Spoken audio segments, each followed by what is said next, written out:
Glória a Deus. Quem tem esperança, diga amém. Nós temos esperança. Apocalipse capítulo 20.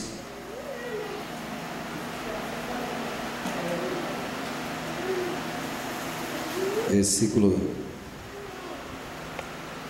de número 6, para nós compartilharmos aqui mais uma pequena porção desse bolo todo especial que Deus tem nos concedido aqui nesta noite. Bendito seja o nome do Senhor. O texto bíblico de Apocalipse capítulo 20, versículo 6, nos diz: bem-aventurado e santo é aquele que tem parte na primeira ressurreição. Sobre esses a segunda morte não tem autoridade. Até aí. Bem-aventurado e santo é aquele que tem parte na primeira ressurreição. Sobre esses a segunda morte não tem autoridade. Quando nós falamos de esperança, a esperança máxima para nós, Igreja de Cristo, é ressurreição do corpo. Temos uma tendência natural de viver muito limitado por aquilo que está diante dos nossos olhos. Temos uma tendência natural de dizer como o moço de Eliseu: ai, Senhor meu, estamos perdidos. E não como Eliseu, que disse: sossega o coração, porque são mais os que estão conosco do que os que estão com eles. O moço olhava para Eliseu, para a tenda, e olhava em volta do monte, aquele exército sírio cercando, olhava novamente para Eliseu e dizia: estamos perdidos. Essa é a realidade. Até que Eliseu levantou as mãos para o céu e orou a Deus e disse: abre os olhos do moço para que ele possa ver. E Deus abriu os olhos daquele moço e ele viu o que nós já lemos: carros e cavalos de fogo sobre o monte em volta de Eliseu. Só que nós sabemos que depois desse acontecimento, esse moço continuou na sua cegueira. Ele teve um momento de lucidez, mas ele optou por não enxergar mais. E o pior cego é aquele que escolheu não enxergar, que escolheu não ver.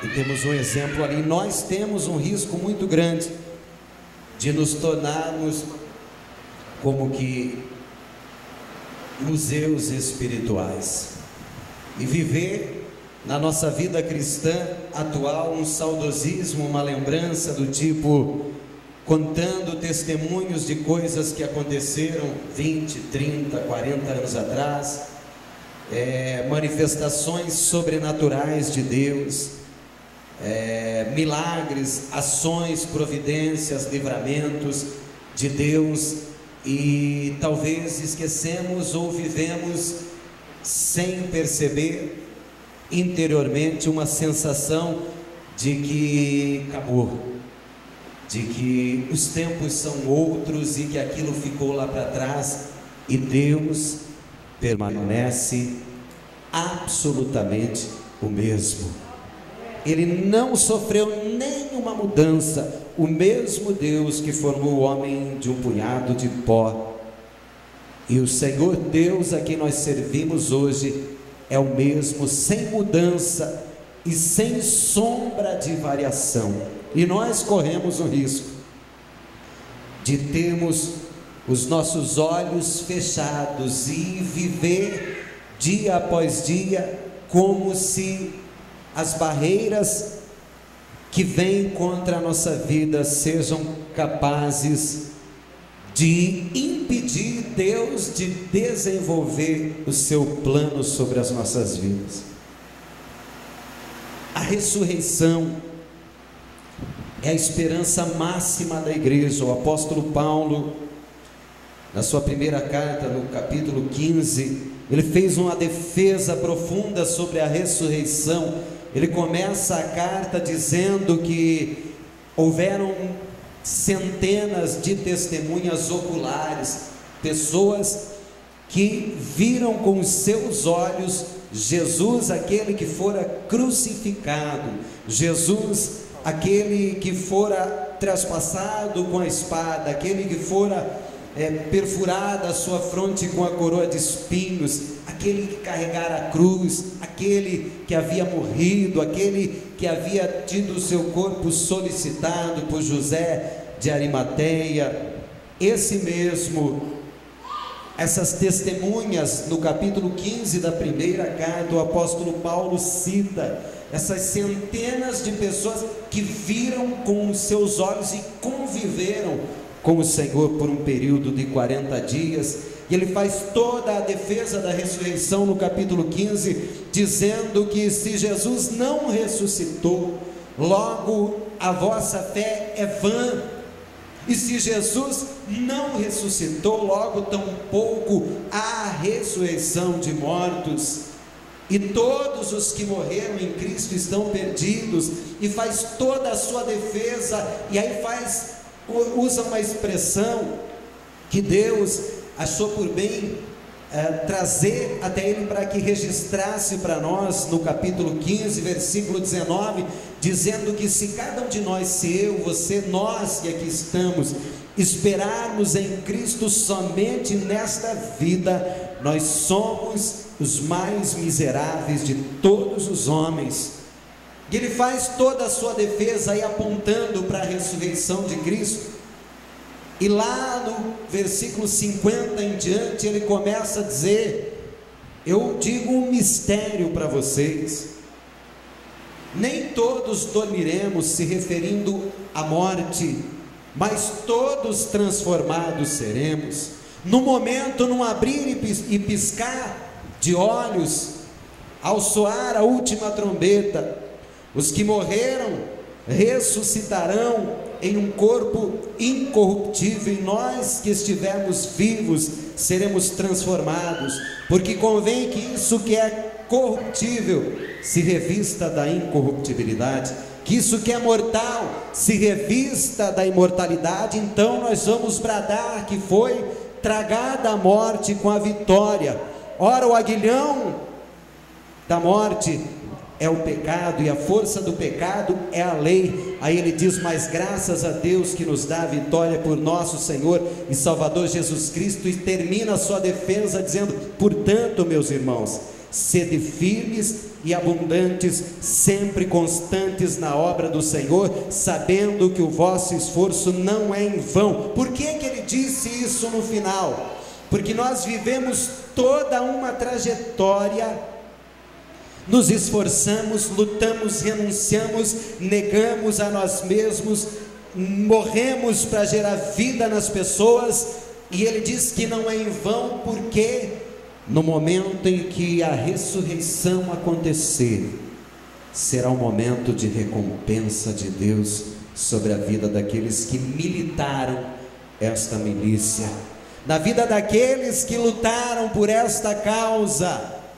Ele disse desta maneira, apontando para um outro texto que ele mesmo haveria de transmitir depois na inspiração de Deus, dizendo que todos compareceremos diante do Senhor, dizendo que o fundamento foi posto, e o nome do fundamento é Jesus Cristo, e que sobre este fundamento todos estão edificando algum tipo de obra. Uns estão edificando em madeira, feno e palha, outros estão edificando em ouro, prata e pedras preciosas, e que toda essa edificação ela passaria pelo fogo, e a edificação que permanecesse, essa receberia recompensa. Ele estava apontando para um desdobramento de Deus, onde Deus, em toda a sua justiça, Ele haveria de pedir conta dos talentos que Ele colocou na vida de uma pessoa que fora não somente chamada, mas também escolhida por Ele, e nenhuma dessas pessoas ficou sem nenhum talento que pudesse ser utilizado. E como nós sabemos que todas as pessoas são diferentes, algumas têm condição de se comunicar mais, algumas são mais extrovertidas, outras mais reservadas, algumas parecem ter um grau elevado de intelecto, são capazes de entender com facilidade, outras nem tanto, mas todas, absolutamente todas, foram criadas à imagem e semelhança de Deus, e foram dotadas e capacitadas por Deus para um fim, e vão comparecer para apresentar o fruto do seu trabalho diante de Deus. Ressurreição. Quando Jesus Cristo estava sepultado, no momento em que Ele deu um brado lá no alto do Calvário, e o evangelista João relatou com propriedade, dizendo que Ele disse: está consumado, está acabado, está pronto, está feito, não é necessário tirar e nem acrescentar, está perfeito, está concluído, a obra foi executada com absoluta perfeição, não há o que ser acrescentado. Ele ficou detido pela morte por um período, o seu corpo foi levado para um sepulcro, e nós sabemos que durante este período, o apóstolo Paulo diluiu isso na carta aos Efésios capítulo 4, quando ele disse: quem subiu, senão aquele que desceu às profundezas? Pedro relatou na sua carta que ele proclamou aos espíritos em prisão a sua vitória, o triunfo. Encontramos um pouco mais à frente ele mesmo dizendo: eu tenho as chaves do inferno e da morte. Se ele diz eu tenho, é porque não as tinha e as tomou da mão de quem detinha e tinha essa autoridade na questão de promover a mortandade e todas as coisas que aconteciam. Ele tomou essa condição, e nós entendemos por Lucas capítulo 16, versículo 19, que Jesus falou não em forma de parábola, ele contou uma história, ele narrou um fato. Não começa o texto dizendo e contou-lhes outra parábola. Eu vejo em Lucas 16, 19 em diante, Jesus contando uma história que ele sabia, e nessa história ele contava sobre dois homens, sobre duas vidas, sobre duas mortes e sobre dois destinos distintos. Um dos homens, ele viveu a sua vida regalada e esplendidamente, cobria-se de linho finíssimo e comia na sua mesa os manjares possíveis, as iguarias possíveis, e à sua porta jazia um mendigo chamado Lázaro.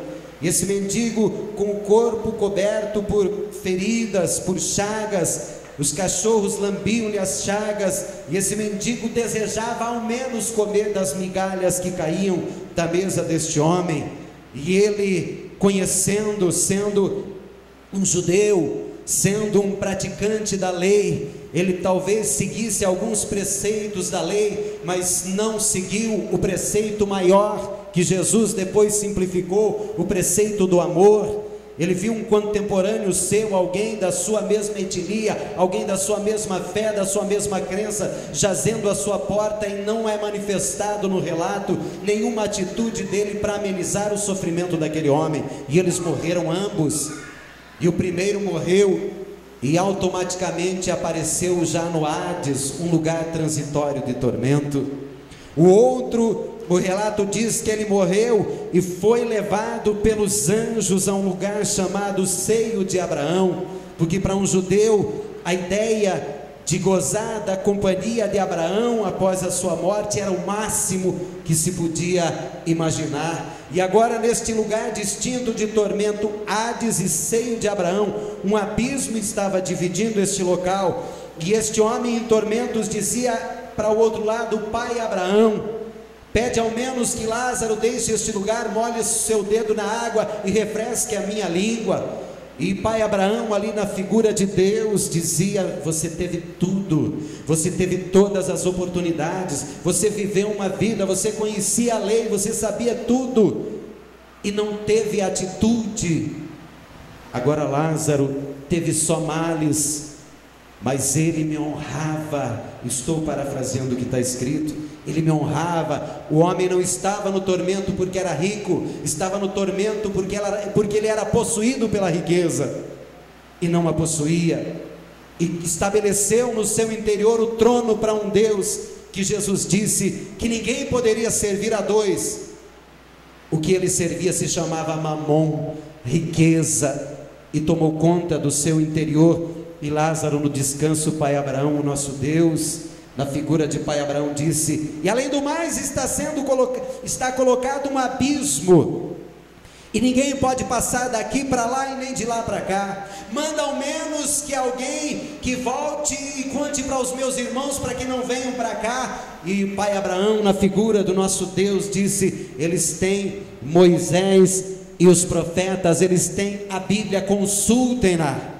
E em seguida ele disse: mas se alguém dentre os mortos voltar, eles vão crer. Aí Pai Abraão, na figura do nosso Deus, diz: ainda que um volte dos mortos, eles não vão crer. E quem é este um que voltaria dos mortos? Jesus Cristo o Nazareno. Voltou dos mortos e eles ainda assim não creram. Tiveram oportunidade, mas não creram, porque a sua vida estava cômoda, estava tranquila. No momento em que Jesus levou esse cativeiro, compreendemos pela sequência do Novo Testamento que este lugar chamado seio de Abraão foi transportado para um novo lugar que o apóstolo Paulo descreveu na segunda carta, se não estiver equivocado, no capítulo 12. Conheço um homem, não sei se no corpo ou fora do corpo, foi levado ao terceiro céus, até o paraíso, e viu coisas inefáveis das quais não se pode falar. Paulo subiu a um lugar e não relatou mais o Hades. Então compreendemos biblicamente que este lugar transitório de descanso chamado seio de Abraão, ele foi transportado para o paraíso, o mesmo lugar que no alto da cruz Jesus disse para o malfeitor: ainda hoje você estará comigo no paraíso. Então nós sabemos que todos os que morreram em Cristo, desde Abel, porque Jesus Cristo é o mesmo ontem, hoje e eternamente. Não aparecia com o nome de Jesus Cristo lá, mas no princípio era o Verbo, e o Verbo estava com Deus, e o Verbo era Deus. Todas as coisas foram feitas por Ele, para Ele, através dEle, pela força da sua palavra são sustentadas. Desde Abel, todos os que morreram em Cristo estão em um lugar transitório de descanso. Jesus disse: eu sou a ressurreição e a vida, e aquele que crer em mim, ainda que esteja morto, viverá. Porque muitos não estarão mortos para essa segunda etapa da primeira ressurreição que nós lemos aqui. Por que segunda etapa? Porque compreendemos biblicamente que a primeira ressurreição aqui relatada se dará em 3 etapas. No Antigo Testamento, na lei cerimonial, quando o sol estava despontando pela manhã, eles apresentavam um sacrifício a Deus que era chamado de primícias. Iam e apresentavam as primícias. O apóstolo Paulo disse que Jesus Cristo é a primícia dentre os que dormem. No momento em que ele ressuscitou, estava no jardim fora do túmulo. Maria Madalena confundiu ele com o jardineiro, disse: Onde tu colocou ele? Me conta. Aí Jesus disse: Maria. Quando ele nos chama pelo nome, nós o entendemos e compreendemos. E ele prometeu através do profeta Isaías: eu te chamo pelo teu nome e te digo, tu és meu. Ele chama individualmente. Maria o reconheceu, o reconhecemos quando ele nos chama pelo nome. E ele nos chama, desde Adão está nos chamando, Adão. E ainda hoje nos chama todos os dias pelo nome. E talvez as muitas atividades não nos permitam ouvir a sua voz, ou talvez nós digamos como Marta: entra, faça de conta que está em casa, porque eu estou atarefado. Faça de conta que está em casa.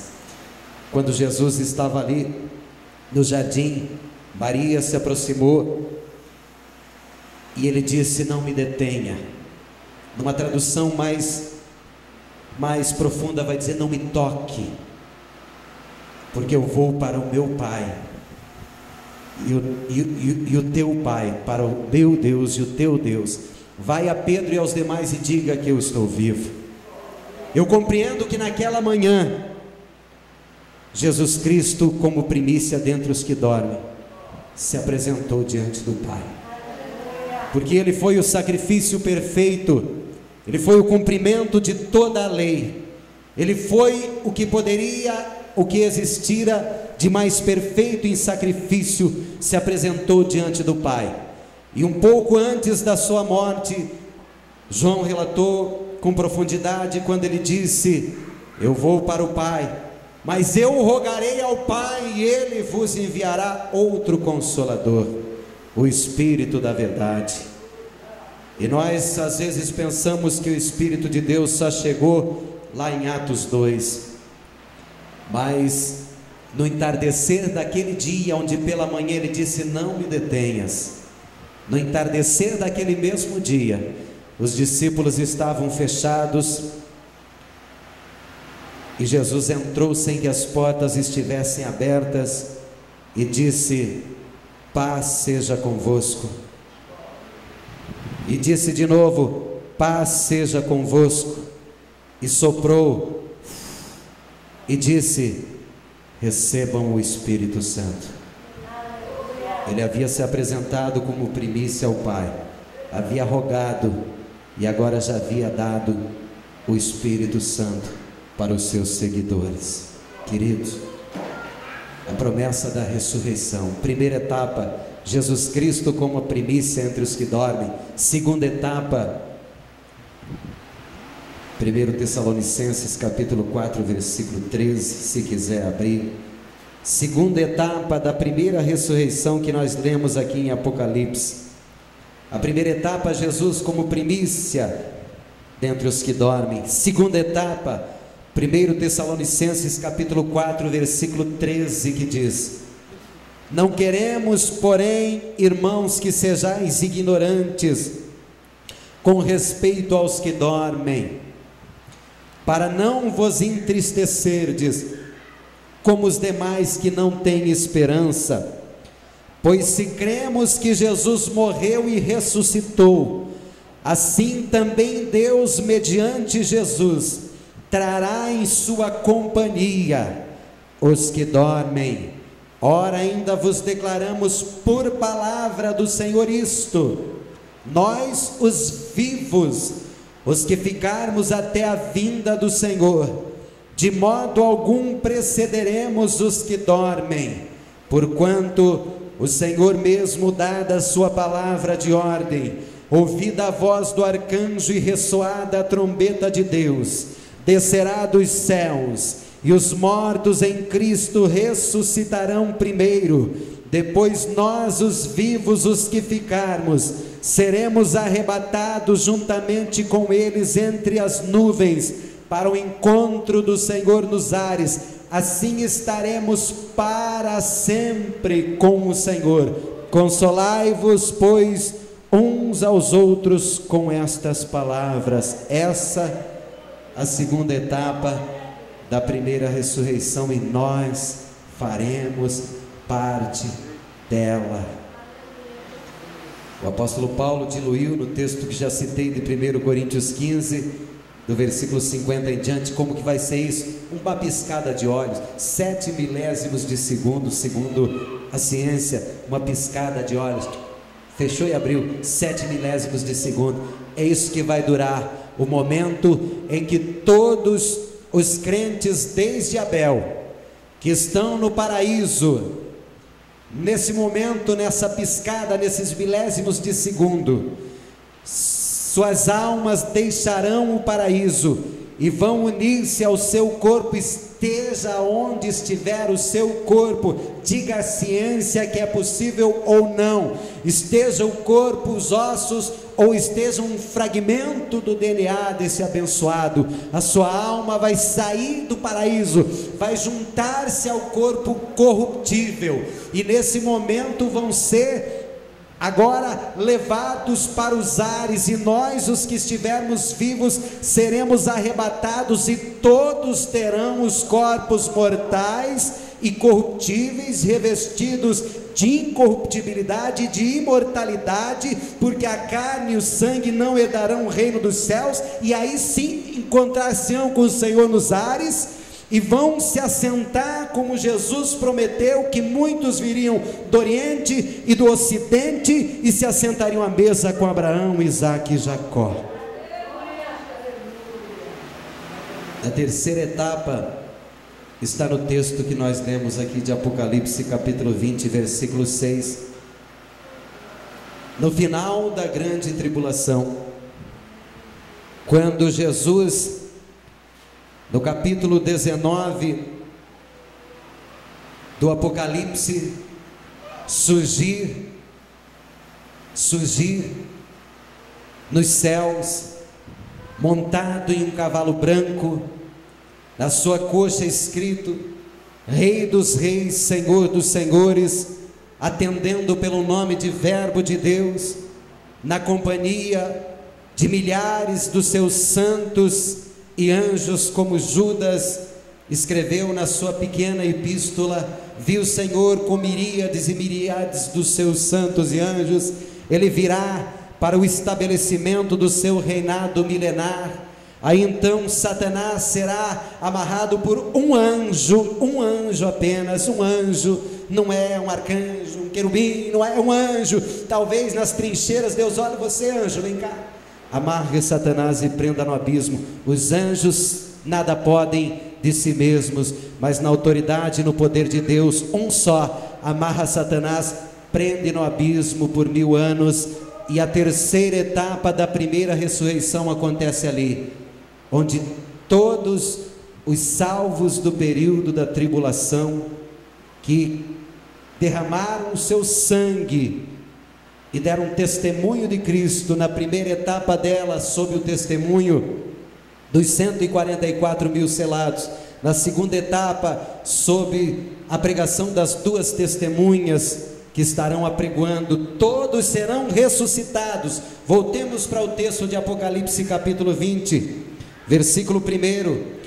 Então vi descer do céu um anjo, tinha na mão a chave do abismo e uma grande corrente. Detalhe, muitos textos do Apocalipse nós vamos ouvir, vamos ler: e vi um anjo grande e forte. Aqui está escrito: então vi descer um anjo, tinha na mão a chave do abismo e uma grande corrente. Ele segurou o dragão, a antiga serpente, que é o diabo, Satanás, e o prendeu por 1000 anos, lançou-o no abismo, fechou-o e pôs selo sobre ele, para que não mais enganasse as nações, até que se completassem os 1000 anos. Depois disto é necessário que seja solto um pouco de tempo. Vi também tronos, e nestes se assentaram aqueles aos quais foi dada a autoridade de julgar. Quem são eles? Nós, igreja de Cristo. Vi ainda as almas dos decapitados por causa do testemunho de Jesus, os salvos durante o período da tribulação, bem como por causa da palavra de Deus, tantos quantos não adoraram a besta, nem tampouco a sua imagem, e não receberam a marca na fronte e na mão, e viveram. Em algumas traduções, e reviveram, e reinaram com Cristo durante 1000 anos. Os restantes não reviveram até que se completassem os 1000 anos. Ponto. Por que não reviveram? Porque os demais são os ímpios que só vão comparecer diante do trono branco para o juízo final. A final do versículo 5: esta é a primeira ressurreição. Bem-aventurado e santo aquele que tem parte na primeira ressurreição. Sobre esses a segunda morte não tem autoridade. Agora vamos lá para o versículo 14. Então a morte e o inferno foram lançados para dentro do lago de fogo. Esta é a segunda morte, o lago de fogo. Então os que fazem parte da primeira ressurreição, sobre eles não tem poder a segunda morte, que é o lago de fogo. Por que não tem poder a segunda morte sobre eles? Porque nenhuma condenação há para os que estão em Cristo Jesus. Você está em Cristo, não há condenação para você. Capítulo 21, para fechar com chave de ouro: vi novo céu e nova terra, pois o primeiro céu e a primeira terra passaram, e o mar já não existe. Vi também a cidade santa, a nova Jerusalém, que descia do céu da parte de Deus, ataviada como uma noiva adornada para o seu esposo. Então ouvi grande voz que vinda do trono, dizendo: eis o tabernáculo de Deus com os homens, Deus habitará com eles, eles serão povos de Deus, e Deus mesmo estará com eles, e lhes enxugará dos olhos toda lágrima. A morte já não existirá, e já não haverá luto, nem pranto, nem dor, porque as primeiras coisas passaram. E aquele que estava sentado no trono disse: eis que faço novas todas as coisas. E acrescentou: escreve, porque estas palavras são fiéis e verdadeiras. E disse-me ainda: tudo está feito. Eu sou o Alfa e o Ômega, o princípio e o fim. E eu, a quem tem sede, darei de graça da fonte da água da vida, e o vencedor herdará estas coisas, e eu lhe serei Deus, e ele me será filho. Lá no Gênesis, meu querido, no capítulo 3, nós vimos que o homem caiu, e daí Deus isolou o jardim do Éden e colocou um querubim guarnecendo a árvore da vida, dizendo: deixa eu guarnecer a árvore da vida, para que o homem não toque, coma e viva para sempre. E uma espada flamejante ficava circulando e protegendo a árvore da vida. O acesso à árvore da vida acabou, Deus fechou. Abra lá em Apocalipse 2:7, Apocalipse capítulo 2, versículo 7, e ouça lá o que diz: quem tem ouvidos, ouça o que o Espírito diz às igrejas. Ao vencedor dar-lhe-ei que se alimente da árvore da vida que se encontra no meio do paraíso de Deus. O caminho da árvore da vida foi aberto. E eu digo mais para você: a árvore da vida tem um nome, e o nome da árvore da vida é Jesus Cristo de Nazaré. Porque ele disse em João capítulo 6: aquele que come da minha carne e bebe do meu sangue tem vida, porque a minha carne verdadeiramente é comida e o meu sangue verdadeiramente é bebida. Ele estava dizendo que todos os que negaram a si mesmo, tomaram sua cruz todos os dias e foram crucificados no Calvário espiritualmente como ele foi, já passaram da morte para a vida e experimentaram do seu sacrifício.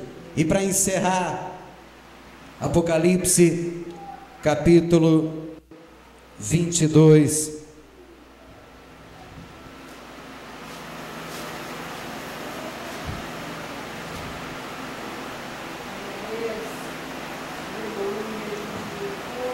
Então me mostrou o rio da água da vida, brilhante como cristal, que sai do trono de Deus e do Cordeiro. No meio da sua praça, de uma a outra margem do rio, está a árvore da vida, que produz 12 frutos, dando o seu fruto de mês em mês, e as folhas da árvore são para a cura dos povos. Nunca mais haverá qualquer maldição nela. Maldição, nela estará o trono de Deus e do Cordeiro. Os seus servos o servirão e contemplarão a sua face, e na sua fronte está o nome dele. Então já não haverá noite, nem precisam eles da luz de candeia, nem da luz do sol, porque o Senhor Deus brilhará sobre eles, e reinarão pelos séculos dos séculos. Versículo de número 10, disse-me ainda: não seles as palavras da profecia deste livro, porque o tempo está próximo. Continue o injusto fazendo injustiça, continue o imundo ainda sendo imundo, o justo continue na prática da justiça, e o santo continue a santificar-se. Eis que venho sem demora, e comigo está o galardão que tenho para retribuir a cada um segundo as suas obras. Versículo 16: eu, Jesus, enviei o meu anjo para vos testificar estas coisas às igrejas. Eu sou a raiz e a geração de Davi, a brilhante estrela da manhã. O Espírito e a igreja dizem: vem. Aquele que ouve, diga: vem. E aquele que tem sede, venha. E quem quiser, receba de graça a água da vida. Versículo 20: aquele que dá testemunho destas coisas diz: certamente venho sem demora. Amém. Vem, Senhor Jesus. A graça do Senhor Jesus seja com todos. Amém. Temos esperança ou não temos esperança? Temos esperança. Não quero, irmãos, que sejais como os demais que não têm esperança. Nós temos esperança. Ainda que a figueira não floresça, ainda que o fruto da videira negue, que não hajam ovelhas nos currais, gado no campo, Abacuque disse: todavia exultarei e me alegrarei no Deus da minha salvação. Nós, os que somos de Cristo e que temos a mente de Cristo, 1 Coríntios 2,16 diz que nós a temos. Nós que temos a mente de Cristo, a circunstância, o cenário, os acontecimentos, os desafios, as aparentes derrotas não mudam a nossa vida. Pode nos trazer momentos de dor, de tristeza e de relativo abatimento, mas a nossa mente resolvida diz: nós somos de Cristo, e repetimos o que Jó disse: eu sei que o meu Redentor vive e que por fim se levantará sobre a terra. Amém. Vamos falar com o nosso Salvador. Vem aqui à frente. Vamos falar com o nosso Salvador um instantinho, depois eu volto ali a palavra. Eu usei mais tempo do que deveria, mas eu demoro para voltar. Oh, meu Pai, não quero, pois, irmãos, eu penso o apóstolo Paulo com a pena, molhando a pena na tinta, com o papel que não tem a sofisticação do nosso, escrevendo, ali debruçado sobre o manuscrito, um canal direto com Deus na sua mente, Deus ali delineando a escrita, e ele escrevendo: não quero, pois, irmãos, e sejais ignorantes como os demais, que não têm esperança. Eu vos digo um mistério. Eu imagino o Espírito de Deus ali sobre a vida dele, e Deus fazendo fluir o que nos era necessário. Sabemos que a Escritura fechou-se, terminou o escrito, mas Deus não emudeceu. A sua mão não está encolhida, os seus ouvidos não estão agravados. A revelação da Escritura teve o seu fechamento na última expressão que eu li aqui, mas o falar de Deus sobre a nossa vida continua vivo, continua verdadeiro, continua eficaz. Ele continua falando, ele ainda continua, como disse ao profeta Ezequiel: eu procuro alguém que esteja nessa brecha, nesta lacuna entre eles e eu. Ele ainda continua procurando, ele ainda continua trazendo sobre a nossa mente, sobre o nosso íntimo, as profundidades, e ele não quer que nós sejamos ignorantes. A mensagem de Deus para a sua vida aqui nesta noite, para a minha vida, se resume em uma palavra, e essa palavra é esperança. No mundo aí fora se diz que a esperança é a última que morre, mas a nossa esperança morreu já, ressuscitou e nunca mais vai morrer. Então a nossa esperança está viva eternamente, e nós estaremos com Ele. Nós seremos abraçados por Ele, teremos as lágrimas enxugadas dos olhos por Ele, teremos a retribuição, o galardão vindo dele, teremos o nosso coração, a nossa mente, o nosso corpo mudado, e seremos do Senhor. E o apóstolo Paulo disse: para mim tenho por certo que as aflições desse tempo presente não são comparáveis com a glória que há de ser revelada, porque compreendo que nem a morte, nem os anjos, nem os principados, nem as potestades, nem a nudez, nem a espada, nem a fome, nem o frio, nem a peste poderá nos separar do amor de Deus em Cristo Jesus. Ele escreveu, Deus falou conosco, que nós precisamos abrir os nossos olhos, levantar os nossos olhos para cima. Nós temos que declamar o Salmo 21 dentro do nosso coração, dizendo que o Senhor, que eu elevo os meus olhos para os montes, de onde me virá o socorro? O meu socorro vem do Senhor que fez os céus e a terra, que Ele não deixará vacilar os nossos pés, não dorme e nem dormirá o que guarda Israel, que o Senhor é quem nos guarda, o Senhor é a nossa sombra, a nossa direita, o Senhor guarda a nossa entrada e a nossa saída para todos sempre. Esse é o nosso Deus.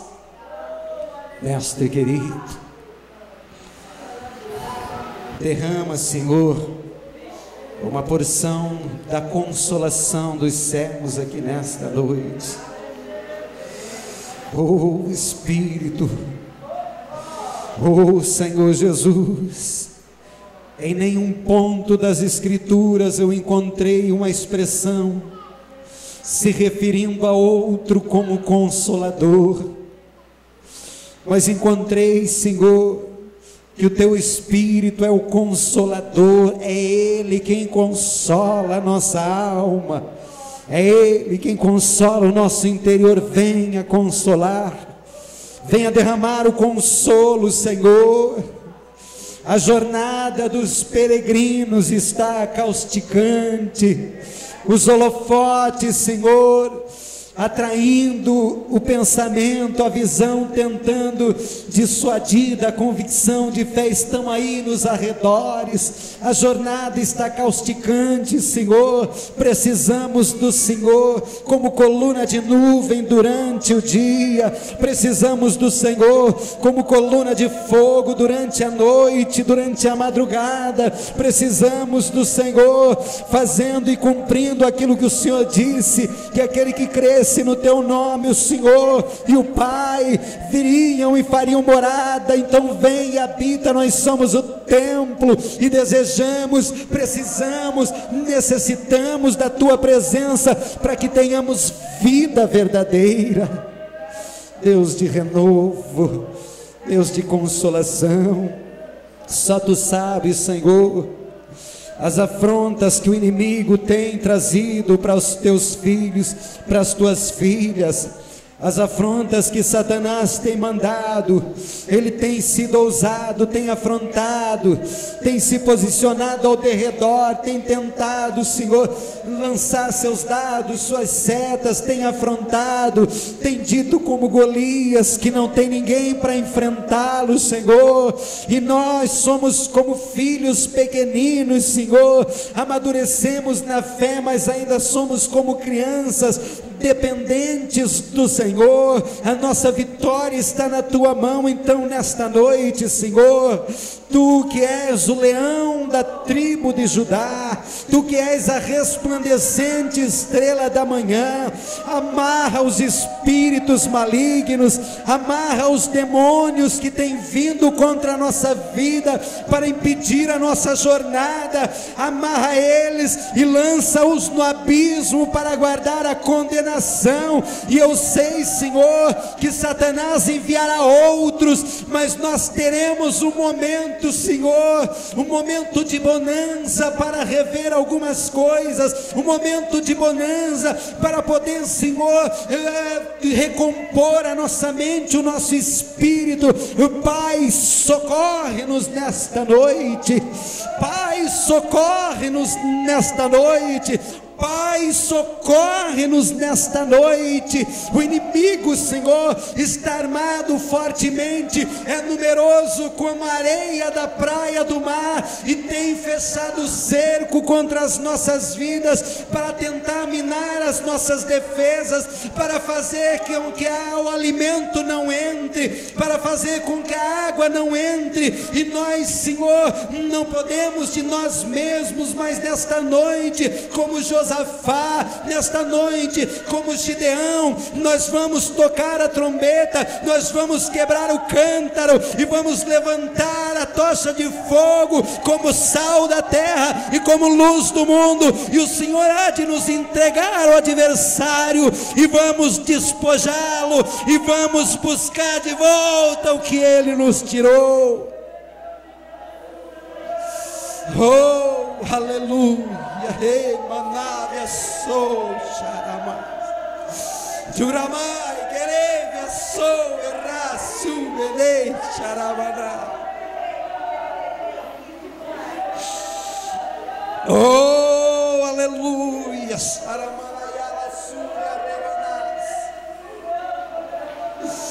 Oh, aleluia, aleluia, aleluia, aleluia, aleluia. Ouça o que diz o Espírito para a tua vida nesta noite. O Espírito diz para você aqui nesta reunião: tu, Belém Efrata, pequenina, não és desprezível, porque em ti também habita o Rei, em ti também habita o Redentor, o Salvador. Oh, aleluia. Santo Espírito, venha, amado, eu e a sou,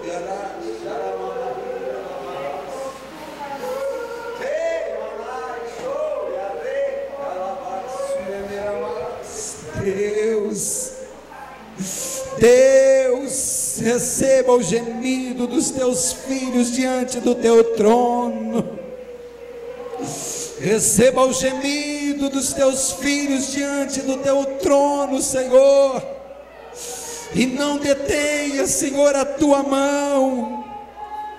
Se tu buscares, meu Senhor, o merecimento, ai de nós, mas se tu olhares para o gemido dos teus filhos sob a ótica do Calvário, pelo sangue carmesim derramado pelo nosso Senhor e Salvador, então, por amor de ti, alamado Eva Xaramás, Tu podes, Senhor, transformar o pranto, o gemido, Senhor, e decretar, Senhor, o tempo de avanço, de conquista. Deus de socorro e de providência, confirma a tua obra e o teu milagre. Cremos nisso, esperamos nisso, Senhor Deus, em nome de Jesus Cristo, em nome de Jesus. Amém. Glória a Deus.